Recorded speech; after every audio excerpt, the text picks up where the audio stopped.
Hello everyone. Law and social transformation foundation paper 1 चं आपलं हे नवीन लेक्चर आहे. या आधीच्या लेक्चर्समध्ये आपण मॉड्यूल 1 कव्हर केलं होतं.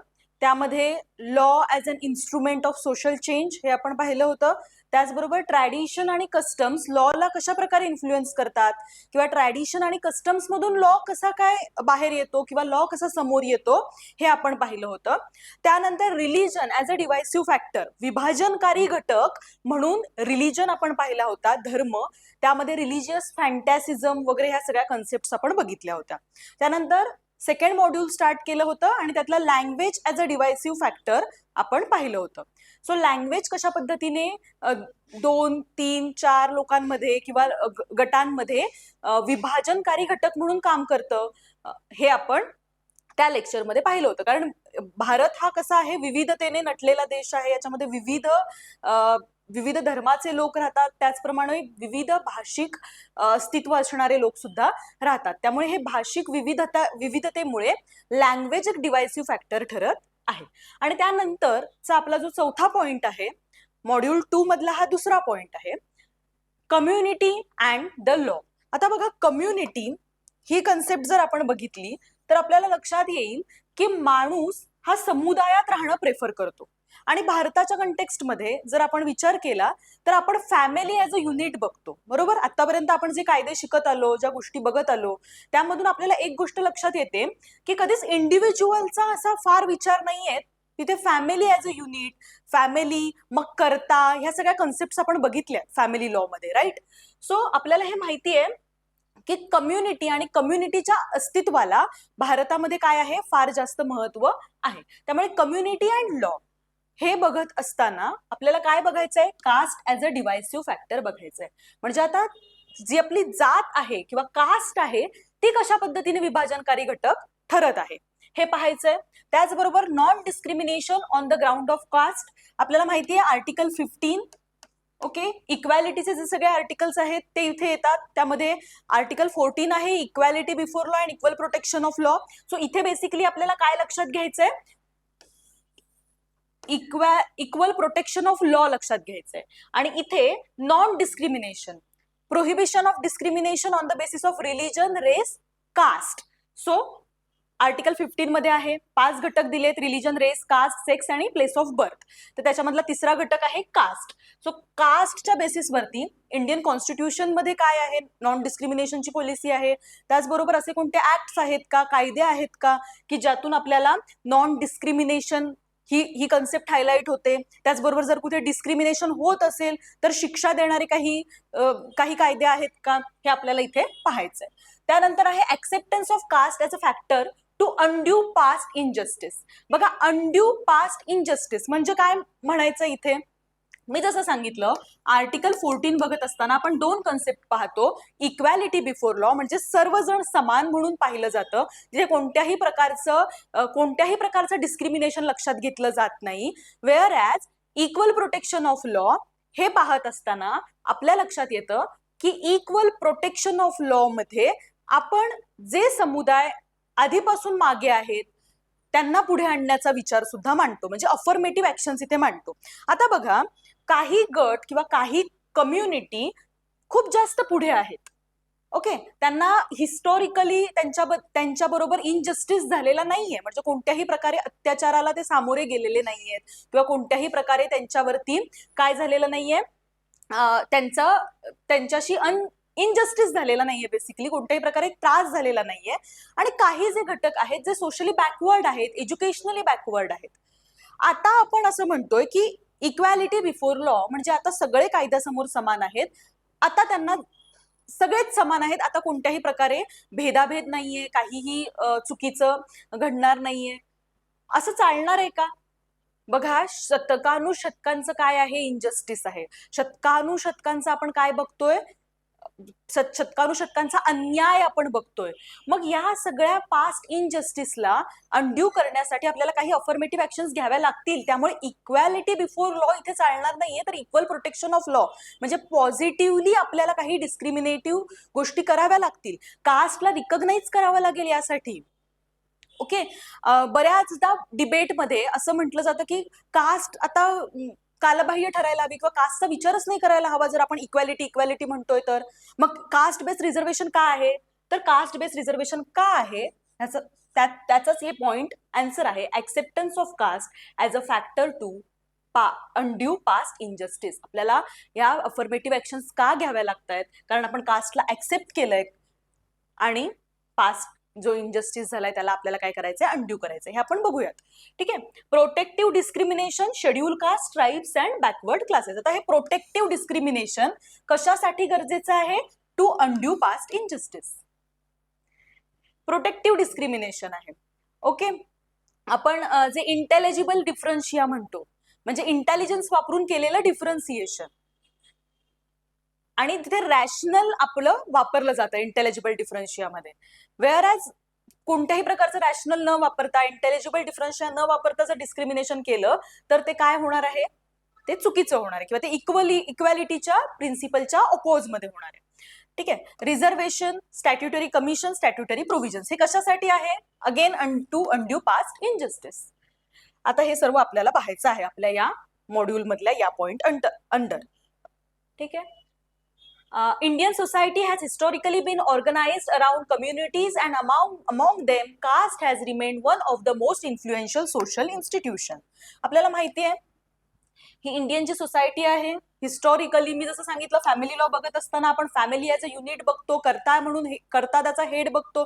म्हणजे इंडियन जी सोसायटी आहे तीच मुळात हिस्टॉरिकली ऑर्गनाइज झालेली आहे around communities. Law plays a crucial role in addressing caste-based inequality, discrimination and ensuring social transformation. आपला सब्जेक्टच आहे social transformation, law and social transformation. So कास्टच्या कंटेक्स्टमध्ये जो काही इनजस्टिस झालेला आहे, जे काही डिस्क्रिमिनेशन झालेलं आहे, जी काही इनइक्वॅलिटी आहे त्याला ऍड्रेस करण्यासाठी किंवा ते दूर करण्यासाठी म्हणून लॉचा रोल हा खूप जास्त क्रुशियल आहे. Caste as a divisive factor, आपल्या सिलेबस मधला हा पॉइंट आहे. Caste as a divisive factor. Caste म्हणजे एक विभाजनकारी घटक, जात एक आपल्याला विभाजनकारी घटक म्हणून अभ्यासायचं आहे. कशा पद्धतीने कास्ट डिव्हिजन करताय किंवा काय होतंय, इम्प्लिकेशन्स काय होत आहेत कास्ट ऍज अ डिवायसिव्ह फॅक्टरचे. Caste system in India is one of the oldest social structure based on hierarchical division of society.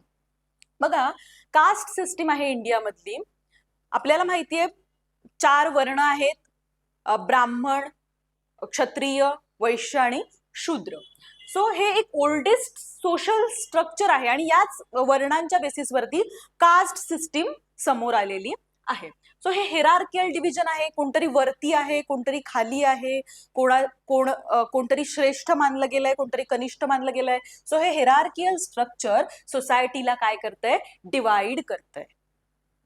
How caste become divisive. बघा, मग जर आपण म्हणतोय की हे जे घटक आहेत ब्राह्मण, क्षत्रिय, वैश्य, शूद्र, तर मग आपण जरी पाहिलं तर एक सोशल स्ट्रक्चर आहे, सोसायटीमध्ये काहीतरी कामाचं वर्गीकरण करण्यासाठी समोर आलेलं आहे. मग हे डिवायसिव्ह फॅक्टर कसं झालं, इट क्रिएट्स सोशल स्ट्रॅटिफिकेशन. कोणाचं तरी काम श्रेष्ठ, कोणाचं तरी काम कनिष्ठ, यातून सोशल स्ट्रॅटिफिकेशन झालं. Dividing society into upper and lower groups.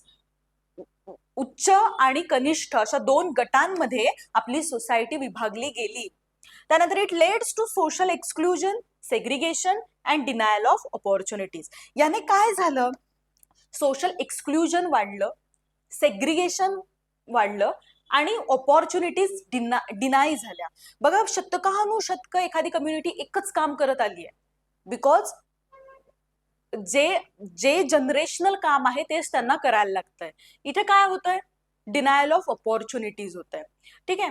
Social exclusion आपल्याला माहिती आहे की एक कम्युनिटीजना राहण्यासाठी, म्हणजे जर गावाचं स्ट्रक्चर जर आपण बघितलं तर आपल्याला एक लक्षात येईल की कास्ट बेसिसवरती गावं डिवाइड झालेली असतात. कोणाची घरं कुठे असणार, कोणाची घरं कुठे असणार. सो हे काय आहे, हे बेसिकली सोशल काय आहे, हे सोशल एक्सक्लुजन आहे आणि सेग्रिगेशन आहे, विभाजन केलं जात आहे. सो यातून आपल्याला हे दिसून येतं. त्यानंतर कास्ट आयडेंटिटी ऑफन डॉमिनेट्स. बघा, काय काय कास्ट डॉमिनेट करतं. Marriage practices, occupation and social status. आपल्याला माहितीये मॅरेज प्रॅक्टिसेस, आंतरजातीय विवाहाला होणारा विरोध. हे काय आहे? सोशली सोशल इव्हिल आहे, किंवा आपण असं म्हणू शकतो की हे होतं सर्रास. त्यानंतर ऑनर किलिंग सारखे प्रकार आपण बघतो की मारलं जातं या मॅरेज प्रॅक्टिसेसच्या ऑपोज मध्ये गेल्यानंतर, जे काही रूल्स आहेत कास्टने घालून दिलेले. त्यानंतर बऱ्याचदा समाजातनं बाहेर करणं, पनिशमेंट लावणं, पेनल्टी लावणं, फॅमिलीला म्हणजे एखादा जर आंतरजातीय विवाह झाला असेल तर त्या कुटुंबाला सफर करायला लावणं. हे सगळं कशात घडतं? Caste identity often dominate. So caste identity काय करते? मॅरेज प्रॅक्टिसला डॉमिनेट करते, ऑक्युपेशनला डॉमिनेट करते. बऱ्याचदा ऑपॉर्च्युनिटीजच राहत नाहीत. सोशल स्टेटसला सुद्धा काय करते? कास्ट आयडेंटिटी डॉमिनेट करताना आपल्याला दिसून येते. ठीक आहे. आता बघा, आणि पॉलिटिकल मोबिलायझेशन ही सुद्धा कास्टने डॉमिनेट केलेली गोष्ट आहे. Impact on society. आता याचा इम्पॅक्ट काय होतो? यातून काय घडतं? नॅशनल युनिटी विकन होते. आपल्याला सर्वांनाच माहितीये की युनिटी, एकता आणि एकात्मता जर टिकवून ठेवायची असेल तर हे जे काही डिव्हायसिव्ह फॅक्टर आतापर्यंत आपण बघतोय तर ते डिव्हायसिव्ह फॅक्टर न राहता आपल्या अपफ्लिपमेंटची गोष्ट व्हायला हवी. ओके, ही एवढी विविधता असणं हे समृद्धीचं प्रतीक असायला हवं, किंवा हे समृद्ध करणारं असायला हवं. वेअर ॲज आपण काय म्हणून ते शिकतोय? डिव्हायसिव्ह फॅक्टर म्हणून शिकतोय. सो हे काय आहे? कुठेतरी आपल्याला याचा विचार करावा लागणार आहे. सो हे वीकन करतंय आपल्या नॅशनल युनिटीला. प्रमोट कशाला करताय? ग्रुपिझमला. आमचा ग्रुप पॉलिटिकली, बघा पॉलिटिकल कंटेक्स्टमध्ये जर आपण बघायला गेलं तर या गटाची मतं आम्हालाच मिळणार कारण आमची जात आहे, आमचं काहीतरी अस्तित्व आहे. यातून एक ग्रुपिझम येत आहे समोर आपल्याला दिसतंय. ठीक आहे. जिथे युनिटी दिसायला हवी आहे तिथे आपल्याला काय दिसून येतं? या फॅक्टरमुळे ग्रुपिझम दिसून येत आहे. Encourages inequality in education, employment and public life. हे जे काही आहे ते एनकरेज करतंय इनइक्वॅलिटी. कशामध्ये? एज्युकेशनमध्ये, एम्प्लॉयमेंटमध्ये आणि पब्लिक लाईफमध्ये सुद्धा आपल्याला दिसून येतं. Historically resulted in untouchability and oppression of Dalit. बघा, अनटचेबिलिटी हे तर आपल्या कॉन्स्टिट्यूशनने पण रिकॉग्नाइज केलंय. आर्टिकल 17 मध्ये आपल्याला अबॉलिशन ऑफ अनटचेबिलिटीचा क्लॉज घालावा लागला. ह्याचं कारणच काय होतं? कारण ही जी काही इव्हिल होती, ही जी काही प्रथा होती ती हिस्टॉरिकली खूप जास्त आपल्याला दिसून आली, आणि ऑपरेशन ऑफ दलित यामधून जे काही दलितांचं शोषण झालं ते त्याचा एव्हिडन्सेस आपल्याकडे होते. त्यामुळे आपल्याला आर्टिकल 17 अंडर स्पेशल प्रोव्हिजन्स कराव्या लागल्या आणि त्यानंतर कायदा सुद्धा आणावा लागला. ठीक आहे. आता लॉने काय रोल प्ले केलाय बघा, हेच बघायचं आपल्याला. The constitution recognizes caste based injustice as a barrier to equality. बघा, कॉन्स्टिट्यूशनने रिकॉग्नाइज केलंय की हो, कास्ट बेस्ड इनजस्टिस झालेला आहे. हे खूप इम्पॉर्टंट स्टेप असते. हे रिकॉग्नाइज करणं हीच खूप जास्त इम्पॉर्टंट स्टेप असते. कारण जेव्हा तुमचा लॉ किंवा तुमचं कॉन्स्टिट्यूशन तुमच्या देशातल्या इव्हिल गोष्टींना रिकॉग्नाइज करतं, त्यानंतरच त्याच्यावरती प्रोव्हिजन्स आपल्याला बघायला मिळतात, किंवा त्यावरती प्रोव्हिजन्स किंवा त्यावरती ऍक्शन्स घेतल्या जाऊ शकतात, याची शक्यता निर्माण होते. This seeks to eliminate caste discrimination through fundamental rights and affirmative measures. So यातून आपल्याला काय दिसलं? फंडामेंटल राईट्स आणि अफर्मेटिव्ह मेजर्स मधून कास्ट एलिमिनेशनची पावलं उचलली गेली आहेत. रिकॉग्नाइज केलं की अशा पद्धतीने कास्ट बेस इनइक्वॅलिटीज आहेत, इनजस्टिस झालेला आहे, अनटचेबिलिटी आहे, आणि ही इंडियन सोसायटी खूप जास्त डिव्हाइड आहे या सगळ्या गोष्टींमध्ये. त्यामुळे हे जर आपल्याला एलिमिनेट करायचं असेल तर गरज आहे फंडामेंटल राईट मधल्या प्रोटेक्शनची आणि त्याचबरोबर अफर्मेटिव्ह मेजर्सची. Non discrimination on the ground of caste. आपल्याला माहितीये, आपल्याला इथे बघायचं basically article 15. One of the central constitutional goal is to establish an egalitarian society where caste does not determine one's rights and dignity. कास्टला बाजूला करून एक इगॅलिटेरियन सोसायटी कॉन्स्टिट्यूशनला प्रमोट करायची आहे. आपण प्रियांबल जरी बघितलं तरी आपल्याला लक्षात येईल की आपले कॉन्स्टिट्यूशनल गोल्स काय आहेत. राईट, आपल्याला इथे कळतं की one of the central constitutional goal काय आहे, तर इगॅलिटेरियन सोसायटी आपल्याला एस्टॅब्लिश करायची आहे. इक्वॅलिटीच्या बेसवरती असलेली सोसायटी आपल्याला एस्टॅब्लिश करायची आहे. कॉन्स्टिट्यूशनच्या प्रोव्हिजन्स काय आहेत मग यासाठीच्या? बघा, article 15(1) prohibits discrimination on the 5 grounds दिलेले आहेत. रिलीजन, रेस, कास्ट, सेक्स आणि प्लेस ऑफ बर्थ. त्यातला हा जो कास्ट आहे बघा इथे रिकॉग्नाइज केलंय की हो डिस्क्रिमिनेशन होत आहे, म्हणून आता प्रोहिबिट्स करणं गरजेचं आहे. प्रोहिबिशनच्या प्रोव्हिजन इथे आपल्या कॉन्स्टिट्यूशन मध्ये आपल्याला दिसून येतात. Article 16(2) ensures equality of opportunity in public employment. Public employment मध्ये सर्वांना इक्वल अपॉर्च्युनिटीज मिळाल्या पाहिजेत आणि कास्टच्या ग्राउंडवरती कोणताही सिटीजन डिस्क्रिमिनेट झाला नाही पाहिजे पब्लिक एम्प्लॉयमेंटच्या कंटेक्स्टमध्ये. बघा 15 जे आहे ते ओव्हरऑल कोणत्याही प्रकारे डिस्क्रिमिनेशनला प्रोहिबिट करतं, वेअर ॲज 16 एम्प्लॉयमेंटच्या कंटेक्स्टमध्ये आपल्याला सांगतं की नॉन डिस्क्रिमिनेशनची पॉलिसी सांगतं. 14 जो आहे तो एक मोठा सर्कल आहे, त्यामध्ये 15 एक आपल्याला छोटा अजून एक सर्कल दिसून येतो आणि त्यामधला एकदम छोटा सर्कल म्हणजे आर्टिकल 16 आहे. सो हे तिन्ही गोष्टी कास्ट बेस्ड डिस्क्रिमिनेशनला दूर करण्यासाठी किंवा त्यांच्या कास्ट बेस्ड डिस्क्रिमिनेशनच्या अपोज मधल्या पॉलिसी म्हणून आपण कोट करू शकतो, लिहू शकतो. आर्टिकल 17 काय आहे? Abolishes untouchability and make it practice a punishable offence. अनटचेबिलिटीला अबॉलिश करतंय आर्टिकल 17 आणि पनिशेबल ऑफेन्स बनवतंय. लीगल डेव्हलपमेंट काय आहेत बघा. Untouchability is one only morally wrong, not only morally wrong but legally prohibited. बघा फक्त अनटचेबिलिटी रॉंग आहे, कॉन्स्टिट्युशनली रॉंग आहे, मॉरली रॉंग आहे, अशा पद्धतीने कोणाला त्रास देणं चुकीचं आहे वगैरे ह्या सगळ्या गोष्टी ठीक आहेत, मॉरॅलिटी ठीक आहे, पण ते लिगली सुद्धा काय आहे? प्रोहिबिटेड आहे. लॉ आहे, स्पेसिफिक लॉ आहे, पनिशेबल ऑफेन्स आहे अनटचेबिलिटी प्रॅक्टिस करणं आणि आर्टिकल 17 ने त्याला पनिशेबल ऑफेन्स सुद्धा बनवलेलं आहे आणि त्या बेसिसवरती आपल्याला कायदा दिसून येतो protection of civil rights act. Protection of civil rights act मध्ये अनटचेबिलिटी हा एक पनिशेबल ऑफेन्स आहे. ठीक आहे. Next, courts have repeatedly held caste discrimination as unconstitutional. Devarajiah versus Padmanna आणि अशा अनेक जजमेंट्स आहेत की ज्यामध्ये आपल्याला दिसतं की जे अनटचेबिलिटी आहे किंवा कास्ट बेस्ड डिस्क्रिमिनेशन होतंय त्याला अनकॉन्स्टिट्युशनल कोर्टने हेल्ड केलेलं आहे. सिग्निफिकन्स काय आहे? This provisions reflect the commitment of Indian law towards creating casteless and equal society. Casteless आणि इक्वल सोसायटी आपल्याला तयार करायची आहे, यासाठीची जी कमिटमेंट आहे ती कॉन्स्टिट्यूशनच्या या सर्व प्रोव्हिजन्स मधून आपल्याला दिसून येते. 14, 15, 16 आणि 17. Acceptance of caste as a factor to undo past injustice. Although caste is a ground of discrimination, the Constitution also accepts caste as reality that has produced historical oppression. Caste एक डिस्क्रिमिनेशनचा ground आहे. Constitution also accept caste as a reality, पण ती एक Indian सोसायटीची काय आहे? Reality आहे. Okay, फक्त जर आपण म्हटलं की कास्ट एक डिस्क्रिमिनेशन तयार करते आणि आता इक्वॅलिटी बिफोर लॉचं जर प्रिन्सिपल आपण लावलं तर कास्ट वगैरे काही नाही, सगळेजण समान आहेत, अशी जरी आपण प्रोव्हिजन केली तरी ती फक्त कागदावर आपल्याला दिसेल, कारण हिस्टॉरिकल ऑपरेशनचा विचारच आपण करत नाही आहोत. वेअरच कॉन्स्टिट्यूशन तो करतो आणि इन रियालिटीमध्ये कास्टला इंडियन सोसायटीची एक हिस्टॉरिकल रियालिटी म्हणून ऍक्सेप्ट करतं. ठीक आहे. Why caste recognize legally? बघा मग का, जर ते एवढं ऑप्रेसिव्ह आहे, एवढं चुकीचं आहे, हिस्टॉरिकली झालंय, ओके ओके ओके, पण मग आता त्याला का रिकग्नाइज करायची गरज आहे?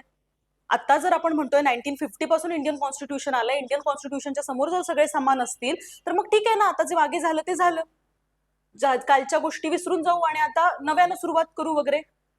अगेन आपण जर आपला पॉइंट पाहिला, इक्वल प्रोटेक्शन ऑफ लॉ, जिथे आपण प्रोटेक्टिव्ह डिस्क्रिमिनेशनची गोष्ट करतोय, आर्टिकल 14-15 बघत असताना आपण जे शिकलोय ते आपल्याला इथे विचारात घ्यायचंय. हिस्टॉरिकली बघा, centuries of discrimination resulted in, सेंचुरीजचं डिस्क्रिमिनेशन आहे. तुम्ही फक्त एक ऍक्ट करून, एक कायदा करून, काही पेजेसचं काही आर्टिकल्स करून ही गोष्ट बदलणार नाहीये. एज्युकेशनल डेप्रिवेशन झालंय, इकॉनॉमिक बॅकवर्डनेस आलाय, social humiliation and political marginalisation सुद्धा झालेलं आहे. सो हे सेंचुरीज ऑफ डिस्क्रिमिनेशन फक्त एका कायद्याने बदलत नसतं, त्याला अफर्मेटिव्ह ऍक्शन्सची, प्रोटेक्टिव्ह डिस्क्रिमिनेशनची, म्हणजेच काय, रिझर्वेशन, किंवा त्या समान ज्या काही पॉलिसीज आहेत त्या पॉलिसीजची गरज असते. Thus ignoring caste would perpetuate inequality rather than remove it. जर कास्टला आपण इग्नोर केलं, म्हटलं की नाही आता कुठल्याही प्रकारचं डिस्क्रिमिनेशन नाहीये, काही नसतं असं वगैरे, आपण आता सगळे समान आहोत, तर तिथे आपल्याला इक्वॅलिटी एस्टॅब्लिश व्हायच्या ऐवजी इक्वॅलिटीला जास्तीत जास्त इनइक्वॅलिटीला जास्तीत जास्त प्रमोट केल्यासारखं होणार आहे. त्यामुळे हा जो फॅक्टर आहे, डिवायसिव्ह फॅक्टर आपण का शिकतोय, आपण का religion as a divisive factor बघितला, आपण का language as a divisive factor बघितला, आणि आता आपण कास्टला का डिवायसिव्ह फॅक्टर म्हणून बघतोय, कारण हे सगळे फॅक्टर जर आपण समजून घेतले, ही रियालिटी म्हणून जर आपण ऍक्सेप्ट केली, तर आपण त्याच्यावरती सोल्युशन काढू शकणार आहोत. ठीक आहे, आपण कुठल्याही अशा प्लॅटॉनिक जगात राहत नाही आहोत की जिथे असं सगळं म्हटलं म्हणून सगळं व्यवस्थित होणार आहे. ठीक आहे, त्यामुळे कुठलाही एकच कायदा आपल्याला काही बदल करत नसतो, त्यासाठी आपल्याला खूप जास्त ऍक्शन्स वेगवेगळ्या माध्यमातून घ्याव्या लागतात. आता कॉन्स्टिट्यूशनचे विजन काय आहे? Equality is not only formal equality but substantive equality. Equality ही काय फक्त फॉर्मल इक्वॅलिटी नाहीये. फॉर्मल इक्वॅलिटी जसं मी सांगितलं article 14 equality before law. Formal equality, formally सगळे समान आहेत, मग कोण पुढे आहे त्याचा विचार करायचा नाही, कोण मागे आहे त्याचा विचार करायचा नाही, रेस लावून द्यायची. धावा म्हणायचं की तुम्ही सगळे समान आहात, तुम्हाला सर्वांना समान वेळ दिला जाणार आहे, समान तुमच्या सगळ्या गोष्टी असणार आहेत, पण ते समान पातळीवर आधीच नाहीयेत. ओके, हा विचार न करता दिली गेलेली इक्वॅलिटी म्हणजे काय? Formal equality. Whereas substantive equality म्हणजे काय? कोण पुढे आहे त्याचा विचार करणं, कोण मागे आहे त्याचा विचार करणं, आणि मग मागच्यांना पुढे येण्यासाठीच्या संधी उपलब्ध करून देणं म्हणजे सबस्टॅन्टिव्ह इक्वॅलिटी असते. ओके, म्हणजे प्रत्येकाचा स्टेटस आधी समजून घेणं सबस्टॅन्टिव्ह इक्वॅलिटी इम्पॉर्टंट समजते. To achieve real equality special measures are required for those historically oppressed. ही जी इक्वॅलिटी आहे ती अचीव करण्यासाठी, रिअल इक्वॅलिटी अचीव करण्यासाठी स्पेशल मेजर्स घेतले पाहिजेत फॉर दोज हिस्टॉरिकली ऑप्रेस्ड, जे हिस्टॉरिकली ऑप्रेस्ड असतील त्यांच्यासाठी.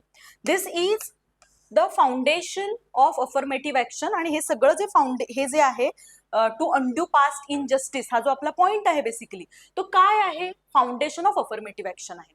आपल्याला बेसिकली हे जे काही इनजस्टिस झालेलं आहे त्याला अंड्यू करायचं आहे, तर अंड्यू करण्यासाठी आपल्याला काय करावं लागणार आहे? अफर्मेटिव्ह ऍक्शन्स घ्याव्या लागणार आहेत. Protective discrimination. अफर्मेटिव्ह ऍक्शन्स म्हणजेच काय असतं? तर प्रोटेक्टिव्ह डिस्क्रिमिनेशन असतं फॉर शेड्यूल कास्ट, ट्राईब्स आणि बॅकवर्ड क्लासेससाठी आपल्याला हे प्रोटेक्टिव्ह डिस्क्रिमिनेशन दिसून येतं. It refers to special constitutional safeguards provided to disadvantage communities. ज्या कम्युनिटीज डिसएडव्हान्टेज पोझिशनला आहेत त्यांच्यासाठी काहीतरी स्पेशल कॉन्स्टिट्युशनल सेफगार्ड्स देणं म्हणजे काय आहे? तर प्रोटेक्टिव्ह डिस्क्रिमिनेशन आहे. मिनिंग काय आहे? The state may treat unequals differently to bring them at par with others. The state may treat unequals differently to bring them at par with others. मी जसं सांगितलं, काही लोक खूप पुढे आहेत, काही खूप मागे आहेत, तर जे मागे आहेत त्यांना पुढे आणण्यासाठी म्हणून घेतल्या जाणाऱ्या ऍक्शन्स, केल्या जाणाऱ्या कृती म्हणजे आपण अफर्मेटिव्ह ऍक्शन्स म्हणू शकतो. की प्रोव्हिजन काय आहेत बघा? 15(4). आपण मगाशी 15(1) बघितला होता, ज्यामध्ये prohibition of discrimination on basis of होतं, 5 बेसिस होते. आता आर्टिकल 15(4) काय आहे? Allow special provision for socially and educationally backward classes. त्यानंतर एससी आणि एसटीच्या रिलेटेड ज्या स्पेशल प्रोव्हिजन करण्याचं किंवा रिझर्वेशन देण्याची प्रोव्हिजन आहे, सोशली आणि एज्युकेशनली बॅकवर्ड क्लासेससाठी स्पेशल प्रोव्हिजनची तरतूद आपल्याला 15(4) मध्ये दिसून येते. ओके, 15(3) काय आहे? वुमन आणि चिल्ड्रनसाठीच्या स्पेशल प्रोव्हिजन्स करण्याची तरतूद आहे. वेअर ॲज 15(4) मध्ये सोशली आणि educationally backward class, basically SC आणि एसटी साठीच्या स्पेशल प्रोव्हिजन्स आपल्याला दिसून येतात, करण्याची तरतूद आपल्याला इथे दिसून येते, करू शकतो. आर्टिकल 15(5) काय आहे? Permits reservation in educational institutions include private institution except minority institutions. हे आपण बघितलेलं आहे. आपण जर तुम्ही व्यवस्थित जर लेक्चर्स केले असतील फाउंडेशन पेपर 2चे, तर त्यामध्ये आपण पाहिलंय की आर्टिकल 15 बघत असताना एज्युकेशनल इन्स्टिट्यूशन मध्ये रिझर्वेशनची पॉलिसी काय आहे, आणि त्याचबरोबर प्रायव्हेट इन्स्टिट्यूशन्सना सुद्धा रिझर्वेशन द्यावं लागणार आहे, त्या संदर्भातल्या ज्या काही केस लॉज होत्या त्या सुद्धा आपण बघितल्या होत्या. आणि तिथेच आपण पाहिलंय की मायनॉरिटी इन्स्टिट्यूशन्सला मात्र अशा पद्धतीने कोणत्याही प्रकारे रिझर्वेशन देण्याची गरज नाहीये. ठीक आहे, कारण मायनॉरिटी इन्स्टिट्यूशन स्वतःच एक प्रोटेक्टिव्ह स्टेप आहे. प्रोटेक्टिव्ह मेजर आहे, ठीक आहे, 29 आणि 30 अंडर. त्यानंतर आर्टिकल 16(4) काय आहे बघा, enables reservation in public employment for backward classes not adequately represented. जे रिप्रेझेंटेड नाही आहेत त्यांना पब्लिक एम्प्लॉयमेंट मध्ये काय दिलं जाणार आहे, रिझर्वेशन दिलं जाणार आहे. सो हे जॉब रिलेटेड आहे, पब्लिक एम्प्लॉयमेंट रिलेटेड आहे. त्यानंतर DPSP article 46 directs the state to promote educational and economic interest of SC and ST to promote them from exploitation. Directive principle of state policy मध्ये ही जी provision आहे 46 under, त्यामध्ये स्टेटला direction देण्यात आली आहे की तुम्ही एज्युकेशनल आणि इकॉनॉमिक इंटरेस्ट आहेत SC STचे, शेड्यूल कास्ट आणि शेड्यूल ट्राईबचे, ते प्रोटेक्ट करा आणि त्यांना एक्सप्लॉयटेशन पासून बेसिकली प्रोटेक्ट करा, त्यांचे एज्युकेशनल आणि इकॉनॉमिक इंटरेस्ट प्रमोट करा. आता ही डीपीएसपीची ही 46 जी काही प्रोव्हिजन आहे ती कॉन्स्टिट्यूशन मध्ये आधीपासून होती, वेअर ॲज 15(4) जे आपण बघितलं ते कॉन्स्टिट्यूशन मध्ये आधीपासून नव्हतं, ते अमेंडमेंटने आलेलं आहे. एक डिस्प्यूट झाला होता, ज्याच्यामध्ये आपल्याला खूप साऱ्या केस लॉज दिसून येतात की त्यामध्ये 15(4) नसताना जे सोशली आणि एज्युकेशनली बॅकवर्ड क्लाससाठी रिझर्वेशन देण्यात आलं होतं SC आणि ST साठी, सो ते चॅलेंज करण्यात आलं होतं की तुम्ही डायरेक्टिव्ह प्रिन्सिपलला इम्प्लिमेंट करण्यासाठी म्हणून फंडामेंटल राईट व्हायोलेट करताय. आता फंडामेंटल राईट काय आहे, 15 अंडर फक्त आपल्याला 15(3) पर्यंतच्याच प्रोव्हिजन्स आहेत बघा. म्हणजे 15(3) म्हणजे काय, वुमन आणि चिल्ड्रनसाठी स्पेशल प्रोव्हिजन केल्या जाऊ शकतात आणि बाकी prohibition of discrimination on the basis of religion, race, caste, sex आणि प्लेस ऑफ बर्थ. त्यामुळे डीपीएसपी इम्प्लिमेंट करण्यासाठी फंडामेंटल राईट्सचं व्हायोलेशन होऊ शकतं की नाही, कोर्टाने तेव्हा नाही म्हटलं होतं अशा पद्धतीने फंडामेंटल राईट्स तुम्ही व्हायोलेट करू शकत नाही. पण मग पार्लमेंटनी 15(4) इंट्रोड्यूस केलं आणि त्यानंतर सोशली आणि एज्युकेशनली बॅकवर्ड जे काही कास्ट असतील, शेड्यूल कास्ट असतील आणि शेड्यूल ट्राईब्स असतील तर त्यांच्यासाठीच्या स्पेशल प्रोव्हिजन्स आपल्याला दिसून येतात, आता दिसून येत आहेत. ठीक आहे, पर्पज काय आहे या सगळ्याचा, not charity but compensation for historical injustice. बघा हे खूप महान काम किंवा कोणीतरी चॅरिटी करतोय, आम्ही आमच्या जागा देतोय, नाही, हे असं काही नाहीये, ही चॅरिटी नाहीये, हे कंपन्सेशन आहे. जे वर्षानुवर्ष झालेला इनजस्टिस आहे त्या इनजस्टिससाठी दिलं गेलेलं, हे हिस्टॉरिकल इनजस्टिससाठी दिलं गेलेलं कंपन्सेशन आहे, नुकसान भरपाई आहे. एन्शुअर्स इन्क्लुजन अँड रिप्रेझेंटेशन, आणि यातून काय इन्शुअर होतंय, इन्क्लुजन इन्शुअर होतंय आणि रिप्रेझेंटेशन सुद्धा इन्शुअर होतंय. इन्क्लुजन पब्लिक एम्प्लॉयमेंट मध्ये सर्व जातीचे किंवा जे वर्षानुवर्ष नव्हते या सगळ्या प्रोसेसमध्ये, या सगळ्या गोष्टींमध्ये, ऍडमिनिस्ट्रेशन मध्ये, ते लोक दिसायला लागलेले आहेत. So it's इन्शुअर्स in inclusion and representation as well. Reservation, statutory commission and statutory provisions. आता रिझर्वेशन त्यामध्ये स्टॅट्युटरी कमिशन्स आहेत आणि स्टॅट्युटरी प्रोव्हिजन्स आपण इथे या पॉइंट अंडर बघणार आहोत. Reservation is one of the most significant tool of social transformation in India. बघा, इंडियाच्या कंटेक्स्टमध्ये कास्ट हा एक प्रॉमिनंट फॅक्टर आहे डिस्क्रिमिनेशनचा. आपण बाकी फॅक्टर्स बघतोय, डिवायसिव्ह फॅक्टर्स, पण त्यामधला कास्ट हा आपल्याला खूप जास्त प्रॉमिनंट फॅक्टर म्हणता येईल, कारण ही इथली हिस्टॉरिकल रियालिटी आहे. So reservation is one of the most significant tool, आणि या सगळ्यामध्ये एक अफर्मेटिव्ह ऍक्शन म्हणून रिझर्वेशन हे एक असं टूल आहे जे खूप जास्त सिग्निफिकंट असलेलं आपल्याला दिसून येतं. काय मिनिंग आहे, काय अर्थ आहे रिझर्वेशनचा? A system of allocating seats in educational institution, government job and legislatures. आपल्याला माहितीये काय असतं रिझर्वेशन, कशा पद्धतीने सीट्स दिल्या जातात किंवा सीट्स अलोकेट केल्या जातात फॉर SC STs आणि OBCs साठी. ठीक आहे, ऑब्जेक्टिव्ह काय आहेत या सगळ्या रिझर्वेशन्सचे? सोशल जस्टिस प्रोव्हाइड करणं, इक्वल पार्टिसिपेशन इन्शुअर करणं, रिप्रेझेंटेशन ऑफ मार्जिनलाइज ग्रुप, जे मार्जिनलाइज ग्रुप आहेत त्यांचं रिप्रेझेंटेशन समोर येईल तेव्हा त्यांच्या समस्या मांडल्या जातील. पार्लमेंटमध्ये जर मार्जिनलाइज ग्रुपच नसतील तर त्यांचे प्रॉब्लेम्स काय आहेत, त्यांच्या समस्या काय आहेत, ते मार्जिनलाइज राहण्यामागची कारणं काय आहेत, समोर येणारच नाहीत. त्यानंतर रिमूव्हल ऑफ स्ट्रक्चरल इनइक्वॅलिटी, जी स्ट्रक्चरल इनइक्वॅलिटी आपण बघितली, हेरार्कियल इनइक्वॅलिटी आपण बघितली, हिस्टॉरिकल इनइक्वॅलिटी आपण बघितली, तर ती रिमूव्ह करण्यासाठी, ती स्ट्रक्चरल इनइक्वॅलिटी रिमूव्ह करण्यासाठी रिझर्वेशन खूप जास्त इम्पॉर्टंट रोल प्ले करते. आता बघा, हे सगळं कधी पॉसिबल होणार आहे, जेव्हा आपण इक्वल प्रोटेक्शन ऑफ लॉची पॉलिसी किंवा प्रोटेक्टिव्ह डिस्क्रिमिनेशनची पॉलिसी वापरू तेव्हा. रिप्रेझेंटेशन ऑफ मार्जिनलाइज ग्रुप, त्यांचं रिप्रेझेंटेशन समोर येण्यासाठी फक्त मेअर इक्वॅलिटी, फॉर्मल इक्वॅलिटी असून चालणार नाही, तर तिथे सबस्टॅन्टिव्ह इक्वॅलिटी आणावी लागणार आहे आपल्याला, आणि त्यातून आपल्याला काही स्पेशल मेजर्स घेऊनच ते पुढे येणार आहेत. ऑन पेपर फक्त इक्वल इक्वल म्हणून चालणार नाहीये. स्टॅट्युटरी कमिशन्स आहेत बघा, काही कमिशन्स आहेत जे आपल्या स्टॅट्यूटने एस्टॅब्लिश केलेले आहेत. Effective protection and promotion of rights साठी, हिस्टॉरिकली डिसएडव्हान्टेज कम्युनिटीज एससीज साठी कमिशन आहे, एसटीज साठी आहे, आणि ओबीसी साठी सुद्धा कमिशन, स्पेशल कमिशन असलेलं आपल्याला दिसून येतात. हे कमिशन्स काय काम करतात, कशा पद्धतीने वर्क करतात ते आपल्याला बघायचं आहे. The Indian constitution provides the establishment of specialized commissions. These commissions play a crucial role in safeguarding constitutional guarantees, monitoring welfare measures, and addressing grievances related to social exclusion, discrimination, and inequality.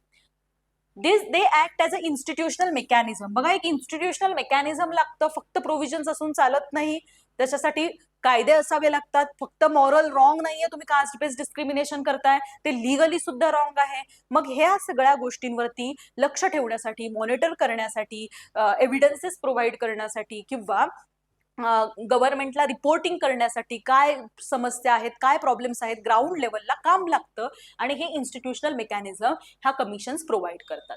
Though through which the state fulfills its obligation of ensuring social justice and inclusive development. Social justice आणि inclusive developmentचं जे गव्हर्नमेंटचं गोल आहे ते ensure होण्यासाठी, fulfil होण्यासाठी म्हणून या सगळ्या ज्या काही हे सगळे जे काही आपण कमिशन्स बघतोय त्यांचा खूप महत्वाची, त्यांची सर्वात जास्त महत्वाची भूमिका असलेली आपल्याला दिसून येते.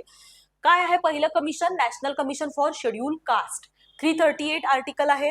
बघा, मी जसं सांगितलं, आर्टिकल जेव्हा जेव्हा मी म्हणणार आहे त्यानंतर तुम्हाला काय करायचंय, जाऊन बेअर ऍक्ट मधून ते आर्टिकल वाचायचं आहे. अगदी तुम्हाला माहित असलेले आर्टिकल्स असतील, फंडामेंटल राईट्स रिलेटेड आर्टिकल्स असतील, तरी सुद्धा ते पुन्हा पुन्हा वाचल्यानंतर त्याच लँग्वेजमध्ये आपल्याला ते आन्सर मध्ये कोट करता येतील, लिहिता येतील. ठीक आहे. फंक्शन्स काय आहेत बघा या कमिशनचे? मॉनिटर सेफगार्ड्स फॉर एससीज, investigate complaints, advise government on policies. 3 main आपल्याला फंक्शन्स दिसून येतात. National commission for schedule caste has been establish under article 338 of constitution to protect rights and interest of schedule caste.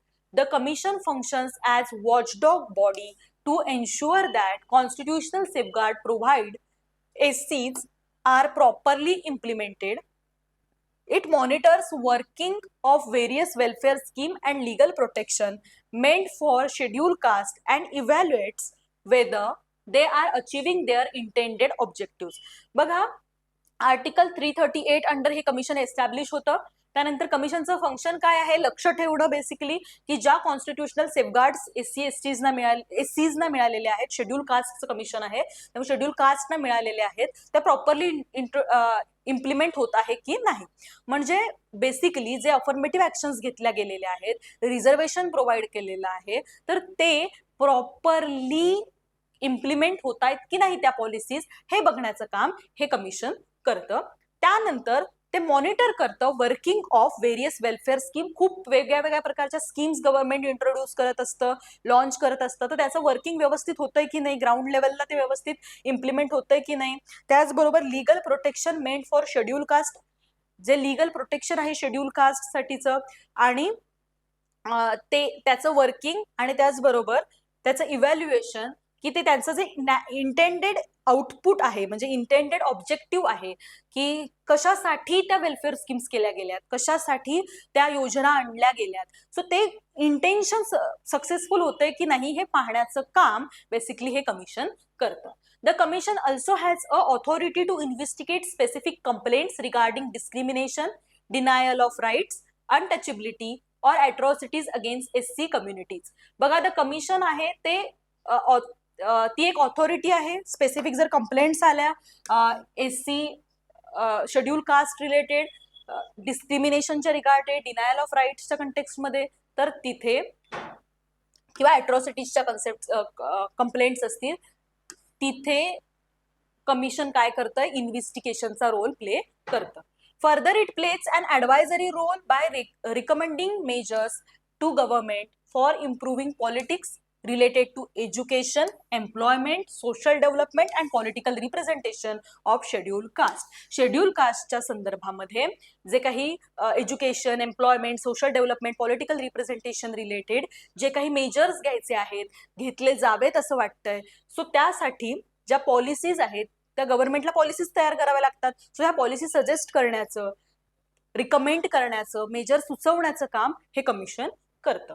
Thus, the Commission act as an essential instrument in advancing constitutional vision of equality and dignity. कॉन्स्टिट्यूशनची जी vision आहे equality आणि डिग्निटीला advance करण्याची, ॲडव्हान्समेंटची, so ते काम हे commission करतं. नॅशनल कमिशन फॉर हे सर्वच कमिशन हे ह्या विजनसाठीच काम करतात, इक्वॅलिटी आणि डिग्निटी. एससीचं असेल किंवा एसटीचं असेल. आता एसटीचं काय आहे बघा, national commission for scheduled tribes 338 under हे एस्टॅब्लिश झालेलं आहे. 338A. आता 338 आपण पाहिलं, 338 अंडर कोणतं कमिशन होतं, एससीचं कमिशन होतं. आता एसटी कमिशन आपण बघतोय. फंक्शन्स काय आहेत, protection of tribal rights, welfare measures and prevent exploitation. National commission for scheduled tribe was created through Article 338A specifically address distinct concerns of tribal communities. बघा एससीच्या ज्या काही कन्सर्न्स असणार आहेत, सो तेच कन्सर्न एसटीचे असणार नाही. त्यांचे काही डिस्टिंक्ट कन्सर्न्स आहेत, त्यांचे वेगळे काहीतरी प्रॉब्लेम्स आहेत, समस्या आहेत. सो त्या समजून घेण्यासाठी, त्या ऍड्रेस करण्यासाठी म्हणून हे कमिशन समोर आलेलं आहे. Scheduled tribe face unique challenges such as displacement, alienation from land and forest, lack of access to education and healthcare, and exploitation by non-tribal groups. बघा ट्रायबल कम्युनिटीजच्या जे प्रॉब्लेम्स आहेत ते याभोवती फिरतायत, की जल, जंगल, जमीन असं जे आपण म्हणतो, की पाण्याच्या रिलेटेड समस्या, जंगलातून फॉरेस्ट राईट्स त्यांचे आहेत, तर ते बेसिकली ज्या ट्रायबल कम्युनिटीज असतात त्या फॉरेस्ट मधून जे काही संसाधनं मिळतात त्यावर त्यांचा उदरनिर्वाह चालत असतो. सो त्यांच्या डिस्प्लेसमेंटमधून त्यांना एका ठिकाणहून दुसऱ्या ठिकाणी नेणं किंवा त्यांची डिस्प्लेसमेंट करणं, राईट्स काढून घेणं, नॉन ट्रायबल पीपलकडून त्यांचं एक्सप्लॉयटेशन होणं, अशा ठिकाणी असतात या कम्युनिटीज की तिथपर्यंत हेल्थकेअर आणि ज्या ॲक्सेस टू एज्युकेशन या सगळ्या गोष्टी पोहोचत नाहीत. त्यामुळे काळापासनं मागे राहणं आणि त्याचबरोबर त्यांचं एक डिस्टिंक्ट कल्चर पण आहे, ते पण प्रोटेक्ट करायचं आहे. समस्या खूप असतात. त्यामुळे हे कमिशन आहे ते वर्क करतं towards protection of tribal rights. So या ट्रायबल राईट्सच्या प्रोटेक्शनसाठी हे कमिशन वर्क करतं, especially in measure relating to land ownership, forest resources, cultural identity and self government. Land ownership, कोणी त्यांच्याकडून जमिनी घेऊ नयेत किंवा फॉरेस्ट रिसोर्सेस जे आहेत ते फॉरेस्ट रिसोर्सेस व्यवस्थित वापरता यावेत, कल्चरल आयडेंटिटी आणि सेल्फ गव्हर्नन्ससाठी म्हणून हे जे कमिशन आहे ते काम करतं. It ensures that tribal welfare measures are effectively implemented and development projects do not result in force displacement or loss of livelihood. हे एन्श्युअर करतं की ट्रायबल वेलफेअर मेजर्स जे आहेत ते इफेक्टिव्हली इम्प्लिमेंट होतील आणि हे जे तुम्ही जे काही डेव्हलपमेंटल प्रोजेक्ट्स असतात तर ते जे काही ट्रायबल पीपल्स आहेत त्यांच्यासाठी हार्मफुल ठरू नये, त्यांना डिस्प्लेसमेंट करायला लागून त्यांचं जे लाईव्हलीहूड आहे ते हिरावून घेतलं जाऊ नये यासाठी काम करणारं हे कमिशन आहे. The Commission also investigate complaints of exploitation, human rights violation, denial of constitutional protection. जिथे ह्युमन राईट्सचं व्हायोलेशन आहे, कंप्लेंट्स येतात या कमिशनकडे एक्सप्लॉयटेशनच्या, तर तिथे इन्व्हेस्टिगेशनचं काम, जसं एससीज रिलेटेड इन्व्हेस्टिगेशनचं काम एससीजचं कमिशन करत होतं, त्याचप्रमाणे एसटीज शेड्यूल्ड ट्राईब्स जे आहेत त्यांच्या रिलेटेड, त्यांच्या जर काही कंप्लेंट्स असतील, एक्सप्लॉयटेशनच्या कंप्लेंट्स असतील, त्यांचं कॉन्स्टिट्युशनल प्रोटेक्शनचं जर त्यांना डिनायल होत असेल, त्यांच्यापासून कॉन्स्टिट्युशनल प्रोटेक्शन हिरावून घेतलं जात असेल, त्यांचे फंडामेंटल राईट्स असतील, ते जर डिनाय केले जात असतील तर तिथे हे कमिशन पिक्चरमध्ये येऊन इन्व्हेस्टिगेट करणार. In this way it plays a vital role in ensuring tribal empowerment and preventing marginalisation of indigenous communities. So या माध्यमातून किंवा या पद्धतीनं हे जे कमिशन आहे ते क्रुशियल रोल प्ले करतं की ट्रायबल एम्पॉवरमेंटसाठी आणि त्यांचं मार्जिनलायझेशन म्हणजे प्रवाहापासून त्यांचं जे तुटलेपण आहे ते दूर करण्यासाठी आणि त्यांनी प्रवाहात यावं किंवा त्यांची जी कल्चरल आयडेंटिटी आहे ते टिकवून नवीन ज्या काही गोष्टी आहेत त्या सुद्धा इंट्रोड्यूस व्हाव्या इंडिजिनियस कम्युनिटीजसाठी. सो यासाठी हे कमिशन काम करतं. National commission for backward classes under article 338B. आता हे जे कमिशन आहे ते नवीन आलेलं आहे 2018च्या अमेंडमेंटने आलेले आहे. 102nd कॉन्स्टिट्युशनल जी अमेंडमेंट झाली होती deals with OBC welfare and grievances. So हे जे कमिशन आहे ते ओबीसीच्या रिलेटेड जे काही ग्रीव्हन्सेस असतील आणि त्यांच्या वेलफेअरच्या आड येणाऱ्या ज्या काही गोष्टी असतील त्यांना मिळालेलं जे कॉन्स्टिट्युशनल प्रोटेक्शन आहे ते हिरावून घेणाऱ्या ज्या काही गोष्टी असतील तर त्यासाठी काम करणारं हे कमिशन आहे. National commission for backward class has guaranteed constitutional status under article 338B after 102nd Constitutional Amendment Act of 2018. This commission is responsible for addressing the welfare and grievances of other backward classes who constitute a significant portion of India's socially and educationally backward population. OBCs ने एक significant portion of socially and educational backward classes म्हणून आपण consider करू शकतो आणि हे commission एक्झामाइन करतं त्यांच्या रिलेटेड जे इश्यूज असतील like social disadvantages, inadequate representation in employment, denial of benefits under reservation policies. It has the power to investigate complaints. या कमिशनकडे काय आहे, पॉवर आहे, कशा संदर्भातली इन्व्हेस्टिगेट कंप्लेंट्स. आपल्याला माहिती आहे तिन्ही कमिशन मध्ये हे कॉमन होतं की ते कंप्लेंट इन्व्हेस्टिगेट करू शकतात. जर एक्सप्लॉयटेशन होत झालेलं असेल आणि त्या रिलेटेड काही कंप्लेंट्स असतील तर तिथे इन्व्हेस्टिगेशनची पॉवर ह्या तिन्ही कमिशन्सकडे आहे. मॉनिटर वेलफेअर स्कीम्स, ज्या वेलफेअरच्या स्कीम्स असतात त्या मॉनिटर करणं तिन्ही कमिशनमध्ये ही गोष्ट कॉमन आहे की जे वेलफेअर स्कीम घेतल्या गेल्यात एससी साठी घेतल्या गेल्यात 338 अंडर जे कमिशन आहे ते मॉनिटर करणार आहे की एससीज रिलेटेड ज्या काही स्पेशल प्रोव्हिजन्स आहेत, जे काही कॉन्स्टिट्युशनल सेफगार्ड्स आहेत, स्कीम्स आहेत, सो त्या व्यवस्थित इम्प्लिमेंट होत आहेत का आणि त्यांचं जे इंटेंडेड ऑब्जेक्टिव्ह आहे ते फुलफिल होत आहे की नाही. त्याचबरोबर 338A अंडर ट्रायबल रिलेटेड ज्या काही प्रोव्हिजन्स असतील त्या रिलेटेड मॉनिटरिंगचं काम 338A अंडर एस्टॅब्लिश झालेली कमिशन करणार आहे. आणि आता 338B अंडर जी ओबीसी साठी अदर बॅकवर्ड क्लासेसच्या प्रोटेक्शनसाठी कमिशन आपल्या समोर आली आहे ती मॉनिटर करणार आहे त्यांच्या रिलेटेड ज्या काही वेलफेअर स्कीम्स असतील त्या व्यवस्थित इंटेंडेड ऑब्जेक्टिव्ह कडे नेतायत का किंवा त्या व्यवस्थित फुलफिल होत आहेत का. And advise government on matter of concerning OBC development, other backward क्लासेसची जी डेव्हलपमेंट आहे त्या रिलेटेड काय करायचं, एड अँड ऍडवाइज करण्याचं काम कोण करणार आहे, हे कमिशन करणार आहे. The constitutional recognition of this commission reflects the growing importance of institutional support for backward classes in achieving substantive equality and social justice. Substantive equality concept आपल्याला समजली आहे, त्याचबरोबर सोशल जस्टिस सुद्धा आपल्याला माहित आहे. सो या सोशल जस्टिससाठी, सबस्टॅन्टिव्ह इक्वॅलिटीसाठी हे सगळे जे काही कमिशन्स आहेत ते काम करताना आपल्याला दिसून येतात. आता हा एक ऍक्ट आहे schedule caste and schedule tribes prevention of atrocities act 1989. Prevent caste based violence and atrocities हा जो कायदा आहे तो काय प्रिव्हेंट करतो, कास्ट बेस्ड व्हायलन्सला प्रिव्हेंट करतो आणि अॅट्रॉसिटीजना सुद्धा प्रिव्हेंट करत असलेला आपल्याला दिसून येतो. Provide special courts and stringent punishment. हे हा शेड्यूल कास्ट आणि शेड्यूल ट्राईब आहे ते स्पेशल कोर्ट्स प्रोव्हाइड करतं अँड स्ट्रिंजंट पनिशमेंट्स आपल्याला दिसून येतात. स्ट्रिक्ट पनिशमेंट्स या ऍक्ट अंडर होतात जर व्हायलन्स आणि अॅट्रॉसिटीजचा गुन्हा दाखल झालेला असेल तर. The schedule caste and schedule tribes atrocities act 1989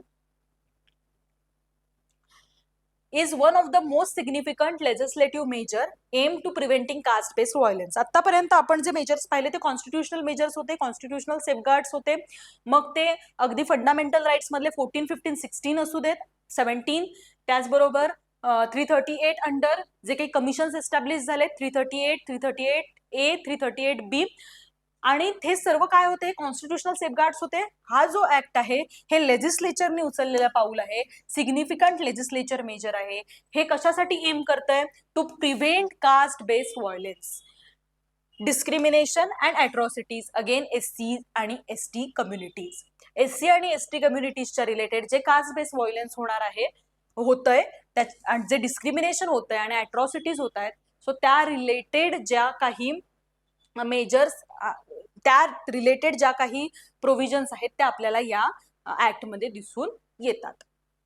despite constitutional guarantees, बघा आपण म्हणतोय की मग जर कॉन्स्टिट्युशनल गॅरंटीज आहेत, इक्वॅलिटी आहे, कॉन्स्टिट्युशनने सगळं इन्शुअर केलेलं आहे, मग ह्या ऍक्टची काय गरज आहे, तर despite constitutional guarantees this groups have historically face this group has historically faced social oppression, humiliation and exclusion.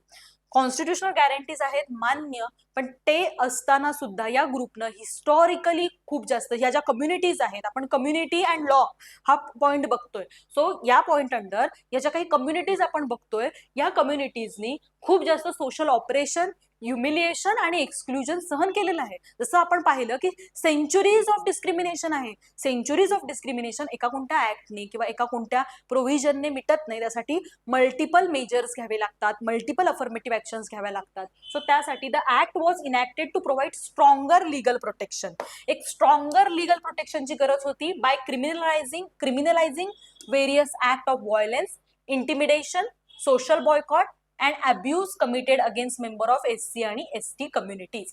बघा, एक स्ट्रॉंगर लीगल प्रोटेक्शनची गरज होती. काय काय गोष्टी घडत होत्या, व्हायलेन्स होता, इंटिमिडेशन होतं, सोशल बायकॉट होता, एक बहिष्कृत करणं किंवा बाहेर काढणं एक कम्युनिटीमधून, सोशली अनटचेबिलिटी सारख्या प्रॅक्टिसेस होत्या. त्यानंतर abuse committed against member of SC आणि ST communities. SC ST communities मध्ये जे काही अब्यूज, त्यांच्या विरोधामध्ये जे काही अब्यूज होतोय किंवा त्यांच्यावर जो काही अब्यूज होतोय, सो त्यासाठी म्हणून एक स्ट्रॉंगर लीगल प्रोटेक्शनची काय होती, गरज होती. आणि ही गरज हायलाइट करूनच आपल्या लेजिस्लेचरनं हे स्पेशल मेजर घेतलेलं आहे ऍक्ट इनॅक्ट करण्याचं. It also establish special courts for speedy trial. Special courts for speedy trial हे जे गुन्हे आहेत ते खूप गंभीर गुन्हे असतात. ह्या अशा पद्धतीनं सोशल इव्हिल प्रमोट करणं, कास्ट बेस्ड डिस्क्रिमिनेशन करणं हे खूप जास्त, जसं आपण पाहिलं की कास्ट बेस्ड डिस्क्रिमिनेशन नॅशनल युनिटीला काय करतंय, हॅम्पर करतंय. सो इथे स्पेशल कोर्ट्स आणि स्पीडी ट्रायलची गरज आहे. त्याचबरोबर इंडिव्हिज्युअलची लिबर्टी आहे, राईट टू लाईफ, आर्टिकल 21 सुद्धा इथे हॅम्पर होतोय. जर अशा पद्धतीने सोशल बॉयकॉट होत असेल, अब्यूज होत असेल, तर right to life and personal liberty सुद्धा इथे हिरावून घेतली जाते. सो स्पेशल कोर्ट्स आणि स्पीडी ट्रायल्स आपल्याला दिसून येतात. Of such offences and prescribe stringent punishment to act as a deterrent. Deterrent म्हणजे काय, जर पुढे कोणी जाऊन फक्त त्या क्रिमिनल्सला पनिश करणं हाच ऑब्जेक्टिव्ह नाहीये हा या ऍक्टचा, तर डेटरन्स क्रिएट करणं, की पुढे जाऊन कोणी अशा पद्धतीची कृती करायला, सोशल बायकॉट, अब्यूज करायला, व्हायलेन्स करायला धजावायला नको. डेटरंट म्हणजे ती भीती मनामध्ये राहावी अशा पद्धतीची कृती करताना, म्हणून हा ऍक्ट काम करतो. The act represents the state's commitment to uphold dignity, equality and justice for vulnerable section and to eliminate deep rooted caste based oppression from society. सोसायटीमध्ये जे deep rooted caste based discrimination आहे त्याला दूर करण्यासाठी म्हणून स्टेटची एक कमिटमेंट आपल्याला या ऍक्ट मधून दिसून येते. लेजिस्लेचरने पास केलेल्या ऍक्ट मधून आपल्याला दिसून येतं की लेजिस्लेचरला काय, स्टेटला काय एक्सपेक्टेड आहे, डिग्निटी, इक्वॅलिटी आणि जस्टिसवर बेस्ड असलेली सोसायटी अपेक्षित आहे. Reservation laws and politics, policies. आता रिझर्वेशन लॉज आणि पॉलिसीज, रिझर्वेशनच्या रिलेटेड काही लॉज आहेत, पॉलिसीज आहेत. सो काय आहे हे provision, the central and state legislation governs reservation quotas. आपल्याला माहिती आहे काही कोटा असतो, स्पेसिफिक कोटा सेंट्रल आणि स्टेट लेजिस्लेचर कडून दिला जातो. Mandal commission led to expansion of OBC reservation. OBC साठी जे रिझर्वेशन दिलं गेलंय त्यामध्ये मंडल कमिशनची जी काही भूमिका आहे ती महत्वाची आहे आणि त्यांनी एक्सपांड केलं ओबीसी, अदर बॅकवर्ड क्लासेस आणि त्या रिलेटेड रिझर्वेशन पॉलिसीजना. सो रिझर्वेशनच्या ज्या पॉलिसीज आहेत आपण आर्टिकल 15 बघत असताना सुद्धा पाहिलेलं आहे की रिझर्वेशन कशा पद्धतीने पब्लिक एम्प्लॉयमेंट मधलं रिझर्वेशन असेल आर्टिकल 16 अंडर, आणि SC STजना 15(4) मध्ये जे काही रिझर्वेशन मिळत आहे, सो ह्या सगळ्या पॉलिसीज आपण बघितलेल्या आहेत. सो आपल्याला माहिती आहे की काय लॉ सांगतो आणि काय पॉलिसीज आहेत रिझर्वेशनच्या. आता रिझर्वेशन ही काय आहे? अफर्मेटिव्ह ऍक्शन आहे. कशासाठी आहे? सबस्टॅन्टिव्ह इक्वॅलिटीसाठी आहे. आणि हे काय आहे? प्रोटेक्टिव्ह डिस्क्रिमिनेशन आहे. कन्क्लुजन काय आहे बघा, caste remains both a social reality and constitutional challenge. आपल्याला माहिती आहे लॉ अँड सोशल ट्रान्सफॉर्मेशन आपण बघतोय. सोशल ट्रान्सफॉर्मेशन मधला एक अत्यंत महत्वाचा घटक आहे कास्ट, की जो आड येतोय सोशल ट्रान्सफॉर्मेशन मध्ये, सामाजिक बदलांमध्ये, की ती एक सोशल रियालिटी आहे. इंडियन सोसायटीची ती एक सोशल रियालिटी आहे आणि कॉन्स्टिट्युशनल चॅलेंज सुद्धा आहे. कॉन्स्टिट्युशनल चॅलेंज जेव्हापासून कॉन्स्टिट्यूशन आलंय किंवा कॉन्स्टिट्युशनल असेंब्लीमध्ये जेव्हापासून डिबेट्स होत आहेत तेव्हापासून आपल्याला हे एक चॅलेंज म्हणूनच समोर आलेलं आहे. म्हणूनच आपल्याला त्या रिलेटेड प्रोव्हिजन्स आपल्या कॉन्स्टिट्यूशन मध्ये सुद्धा दिसून येतात. इंडियन लॉ अटेम्प्ट्स अ ड्युअल अप्रोच. आता या एलिमिनेशनसाठी इंडियन लॉने एक ड्युअल अप्रोच वापरलेला आहे. Elimination of eliminate caste discrimination. Caste based जे काही डिस्क्रिमिनेशन होत आहे त्याला काय करायचं? एलिमिनेट करायचं. आणि त्याचबरोबर कास्ट बेस्ड प्रोटेक्टिव्ह मेजर्स सुद्धा वापरायचे टू अंड्यू पास्ट इनजस्टिस. आपण हे दोन्ही पॉइंट्स बघितलेले आहेत की elimination of caste based discrimination आपल्याला आर्टिकल 15(1) मध्ये दिसून येते. Prohibition of discrimination related concept आपल्याला तिथे दिसते. एलिमिनेट केलंय कास्ट बेस्ड डिस्क्रिमिनेशन. पण ऍट द सेम टाइम 15(4) मध्ये गेल्यानंतर आपल्याला कळतं किंवा 16 आर्टिकल बघत असताना आपल्याला कळतं की कास्ट बेस्ड प्रोटेक्टिव्ह मेजर्स सुद्धा आपल्याला दिसून येतात. स्टॅट्युटरी कमिशन 338 अंडर दिसून येतात. आणि हे कशासाठी आहे? To undue past in justice.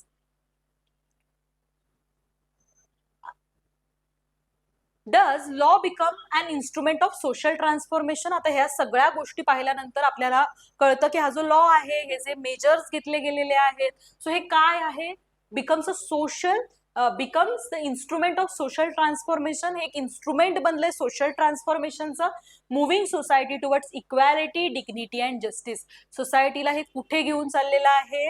Moving society towards equality, dignity and justice. Equality, dignity आणि जस्टिस कडे हे सगळे मेजर्स घेऊन जात आहेत आपल्या सोसायटीला. बघा, caste as a divisive factor आपला कम्प्लीट झालेला आहे. होप की तुम्हाला ते समजलेलं असणार आहे की कास्ट बेस्ड डिस्क्रिमिनेशन यामध्ये अजून खूप पॉइंट्स तुम्ही ऍड करू शकता. तुम्ही हे आर्टिकल्स व्यवस्थित एक्सप्लेन करू शकता. आणि कम्युनिटी अँड द लॉ हा जो पॉइंट आहे त्याला जस्टिस आपल्याला इथे द्यायचा आहे. रिझर्वेशनच्या ज्या पॉलिसीज आहेत त्याबद्दल थोडंसं अजून वाचा आणि त्यातून त्यावर जर स्पेसिफिक क्वेश्चन आला तर तो तुम्हाला ऍड्रेस करता आला पाहिजे. ठीक आहे. लँग्वेज बघितलं होतं आपण. लँग्वेज अँड द लॉ मागच्या लेक्चरमध्ये जर आधीचं लेक्चर पाहिलं नसेल तर लँग्वेज अँड द लॉचं लेक्चर सुद्धा आपल्याला आधी पाहून घ्यायचं आहे. मग नंतर हे कास्ट बेस्ड डिस्क्रिमिनेशनचं लेक्चर आता पाहून झालं असेल तर ठीक आहे. पण लँग्वेज बघा आणि त्या आधीचे पण जे काही आपण law as an instrument of social change वगैरे हे सगळे पॉईंट कव्हर केलेले आहेत. इथे आपण सेकंड मॉड्यूल आपला लॉ अँड सोशल ट्रान्सफॉर्मेशनचा कव्हर केलाय. थर्ड मॉड्यूल मध्ये आपल्याला वुमन आणि चिल्ड्रन रिलेटेड काही राईट्स आपल्याला दिसून येतात जे की थर्ड मॉड्यूल मध्ये दिलेले आहेत. वुमन रिलेटेड प्रोव्हिजन्स आणि चिल्ड्रन रिलेटेड प्रोव्हिजन्स. आता वुमन रिलेटेड कायदे जर आपण बघायला गेले तर खूप आहेत. आपण त्याच्यामध्ये थोडंसं मेन्शन करणार आहोत पण त्यानंतर ते वाचण्याची जबाबदारी तुमचीच असणार आहे. सो लॉ अँड सोशल ट्रान्सफॉर्मेशनचे 2 मॉड्यूल्स आपले कव्हर इथे झालेले आहेत. आता पुरतं आपण इथेच थांबूयात. नेक्स्ट लेक्चरमध्ये आपण मॉड्यूल 3 बघूयात. मॉड्यूल 3 आणि मग मॉड्यूल 4 आणि मग आपला हा कोर्स सुद्धा संपेल. ठीक आहे. थँक्यू. आत्ता पुरतं आपण इथे थांबू.